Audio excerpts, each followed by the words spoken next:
अगर आप कोई एक सॉफ्टवेयर बना रहे हो प्रोग्राम, ठीक है? और उसमें क्या होता है कि कुछ डेटा इस्तेमाल होता है जो हमेशा ही वो डेटा कांस्टेंट रहता है, हमेशा बदलता नहीं है, ठीक है? हमेशा सेम ही रहता है। जैसे आपकी सैलरी हो गई, आपके घर का पैरामीटर हो गया, पैरामीटर तो शायद ही कभी बदलेगा, सैलरी तो बहुत टाइम बाद बदलती है। तो जो चीज़ें बदलती नहीं हैं उन्हें हम डायरेक्टली कुछ इस तरह से अपने वेरिएबल में स्टोर करवा लेंगे, फिर जब इनका इस्तेमाल होगा हमारे प्रोग्राम में इस्तेमाल कर लेंगे। पर अगर क्या हो आप एक प्रोग्राम बना रहे हो और उसमें जो डेटा डालना है प्रोग्राम में जो डेटा इस्तेमाल होगा वो विथ रिस्पेक्ट टू टाइम बदलता हो। जैसे डेली सेल्स हो गया, ठीक है? आपने एक प्रोग्राम बनाया है और वो प्रोग्राम क्या बोल रहा है कि एंटर द टुडेज़ सेल्स, फिर कल आप फिर से वही चलाओगे और आपको ये जो जितना सेल्स हुआ है, उसको फिर से स्टोर कराना होगा तो फिर से ही पूछेंगे। तो रोज़ हर दिन जो सेल्स हो रही है वो तो अलग-अलग हो रही है। तो आप बिल्कुल ऐसे तो इस्तेमाल नहीं कर पाओगे जैसे यहाँ पे कर पा रहे हो। ठीक है, सीधे 10,000 स्टार मतलब स्टोर कर दो, यहाँ पे ये वैल्यू डाल दो जो कि है, बदलेगी नहीं, यहाँ पे बदल रही है। रोज़ नई-नई वैल्यू डालनी है। अब प्रोग्राम तो सेम ही है ना। और एटीएम पिन का यहाँ पे एग्ज़ाम्पल ले लो। एटीएम पिन हमारा क्या होगा? एटीएम में जो हर इंसान आएगा वो एटीएम पिन अलग-अलग डालेगा। तो ये भी तो बदल रहा है ना हर इंसान के रिस्पेक्ट में। तो ये ऐसे डाटा हम कैसे डालें, कैसे अपने वेरिएबल में स्टोर करवा पाएँगे? क्योंकि डायरेक्टली स्टोर तो नहीं करवा पाएँगे। क्योंकि डायरेक्टली आप स्टोर कर दोगे, आज मान लेते हैं तुमने डेली सेल्स 10,000 डाल दिया, कल अलग होगा तो फिर से आप जाओगे ये चीज़ करेक्ट करोगे, परसों फिर करेक्ट करोगे। अगर नहीं करोगे तो फिर गलत रहेगा डेटा। तो आपने प्रोग्राम तो इसलिए नहीं बनाया कि अब ताकि गलत वैल्यू स्टोर करो, गलत डेटा स्टोर करो, नहीं ना? तो पाइथन में ये जो डेटा है, ये वाला, ये हम किसकी मदद से कर पाते हैं? इनपुट फंक्शन की मदद से। तो दोस्तों, let's get started right now. Welcome to my channel. आज हम पढ़ेंगे input function. What is a input function? तो इसका डेफिनेशन है input function is used to get data from user while program is running.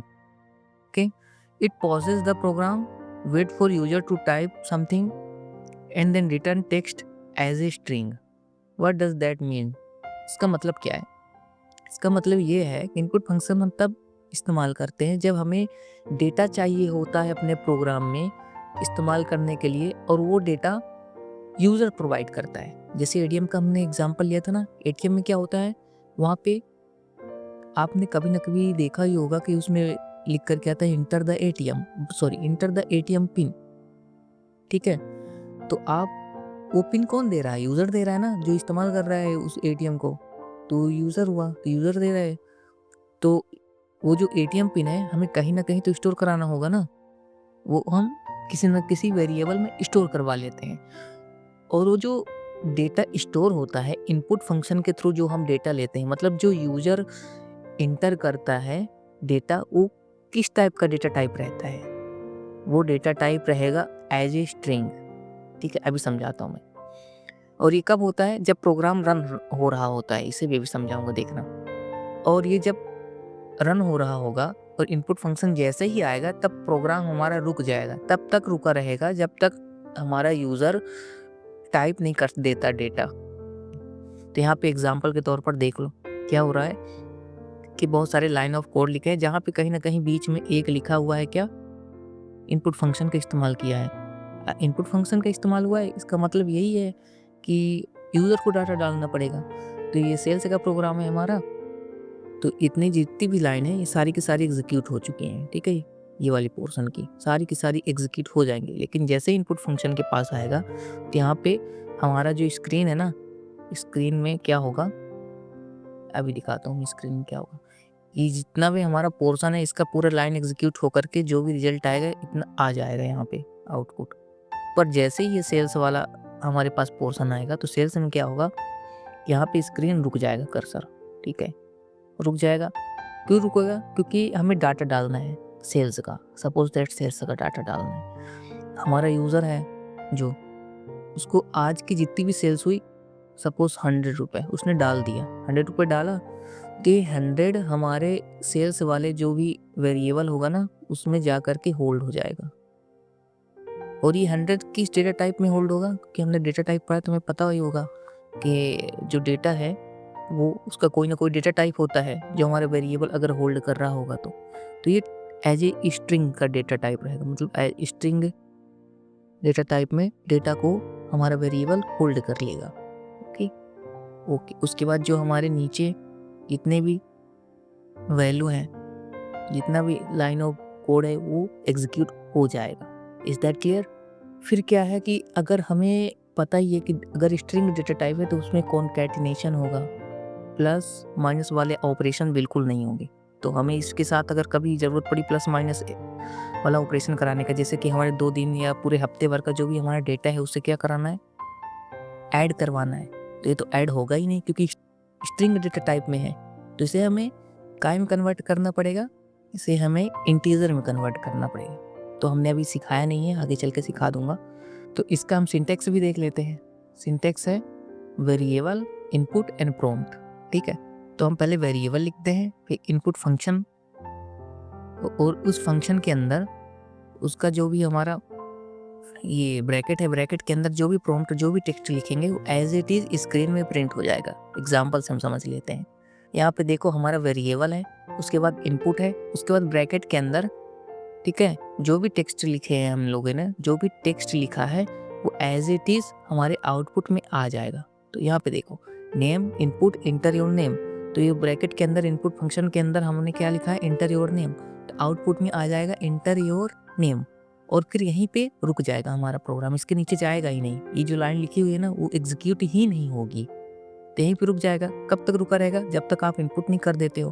तो आपने एलेक्स, ठीक है, इंटर योर नेम इतना लिख लिया था, फिर आपने जैसे ही एलेक्स डाल के इंटर मारा, मतलब एलेक्स दे दिया हमारे प्रोग्राम को एज ए इनपुट, तो हमारे जो नीचे वाला लाइन लिखा है ना वो लाइन एग्जीक्यूट हो जाएगा। तो ये वाली लाइन ऐसा समझो, अभी समझा नहीं रहा मैं, बस ऐसे ऊपर ऊपर से बता रहा हूँ कि ये क्या कर रहा है कि ये हेलो और जो नाम आपने डाला है ना वो प्रिंट करा रहा है, क्योंकि इसका अगला वाला जो लेक्चर होगा इसी पे होगा।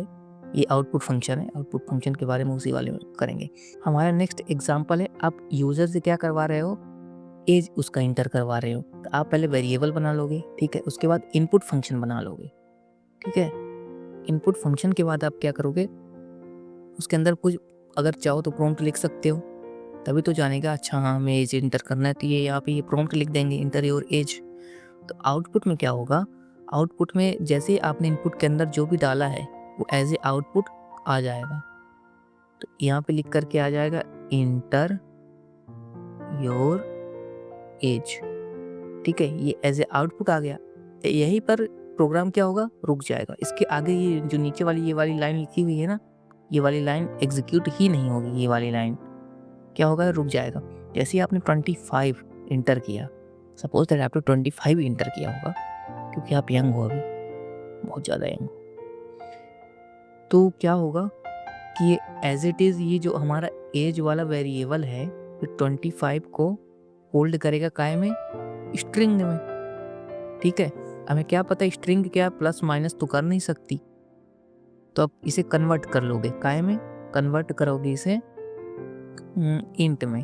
तब उसी इनपुट के बाहर ब्रैकेट लगा देंगे और ब्रैकेट के बाहर क्या करेंगे, इंट लिख देंगे। तो जाओ जो हमारा ये क्या था, पहले स्ट्रिंग में था, अब ये स्ट्रिंग ना हो करके अब ये हो जाएगा इंटीजर में, ठीक है। काय में हो जाएगा ये, अब ये हो जाएगा